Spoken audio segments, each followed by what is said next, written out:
Would rather you dash the truth. ఇక్కడ would rather కి కొన్ని పాయింట్స్ గుర్తుపెట్టుకోవాలి మనము.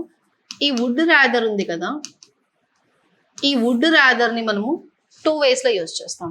ఒకటి వుడ్ రాదర్ తర్వాత డైరెక్ట్ గా బేస్ ఫామ్ తీసుకుంటాము, బేస్ వర్బ్ V1, లేదంటే సబ్జెక్ట్ ప్లస్ V2 తీసుకుంటాం. మేడం ఎలా తెలుస్తుంది? ఒక ఎగ్జాంపుల్ చెప్తాను చూడండి. I would rather go by bus.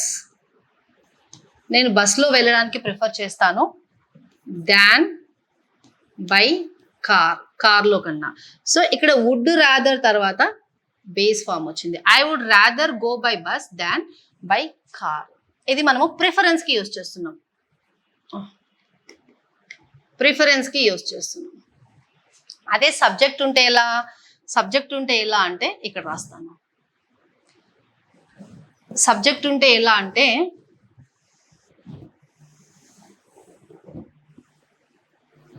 Subject ఉంటే ఎలా అంటే వుడ్ రాదర్ తర్వాత సబ్జెక్ట్ ఉంటే V2 ఫామ్ వస్తుంది. ఎలా? ఇక్కడ చూడండి. I would rather you studied STU కదా.